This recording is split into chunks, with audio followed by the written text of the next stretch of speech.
There's some people who argue the Quad should become a formal collective security organization like NATO, um, maybe even with a treaty, with a security guarantee, saying that if any one of the four Quad countries are attacked, the others will come to their assistance. That's what we have on a bilateral basis with Australia in the U.S.-Australia Security Treaty, ANZUS, which celebrates its 70th anniversary this year, and in the U.S.-Japan Security Treaty. But in Asia, we've never had a collective security agreement like we have in NATO, for a variety of reasons. Many of these countries don't trust each other. Japan and Korea, for example, two close U.S. allies, have a difficult relationship. Unlike NATO, which was formed against the Soviet Union, with which no European countries had any economic relationship, our major allies often trade more with China each year than they do with the United States. That has to be caveated because countries like Japan, Australia, and Korea invest far more in the United States than they do in China. Investment is like marriage. People say trade is like dating. It can change from year to year. But the trade flows they're regional, and they're supply chains, and the US is in them. But a lot of them go to or through China. So difficult to actually create a collective security arrangement against China when there's so much economic dependence with China. And frankly, a lot of these countries, including even the United States, prefer to have some flexibility, and worry that a collective security arrangement like NATO with the Quad would really spur China to become even more problematic and difficult. And at the end of the day, India won't sign on. India still has a non-aligned tradition. It's doing a lot of alignment with Japan, the US, and now Australia.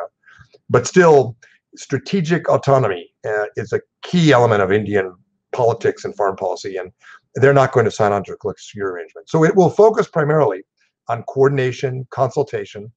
Providing public goods is what the Quad can most effectively do to shape an open Indo-Pacific, to show that we are the ones who can help Asian countries develop, fight the pandemic, challenge China in a healthy way. But a lot of the cooperation is maritime. It's naval exercises, the Malabar exercises India hosts, for example. And, in some ways, the Quad has the potential, if China pushes us hard enough, to become a kind of collective security arrangement. PLA Navy is now larger than the US Navy in terms of total number of ships. And our equipment is better generally, but China keeps growing. The PLA Navy is growing the size of the Japanese Navy every 8 to 10 years. Huge challenge for us. But China depends on the Middle East and sea lanes to the Middle East for over half of its energy. And to get through to the Middle East, the Chinese have to get through the US Navy, the Japanese Navy, the Australian Navy, and the Indian Navy. And that collective front is quite a powerful deterrent.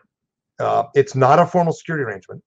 No one's talked about it in government becoming one, but it's a bit like a rheostat. If China challenges us and pushes us, then that talk will increase, and you may see more elements of that kind of collective security to gather together and pool our resources, especially in the maritime domain, especially where the US, Japan, and Australia are strong, which is undersea warfare, submarines, and say to China, you do not want to take us all on.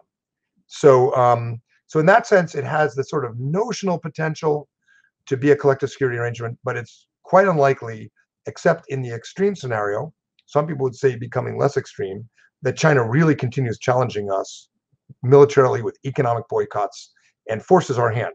And so that rheostat aspect of the Quad is an advantage. There's no formal Quad headquarters.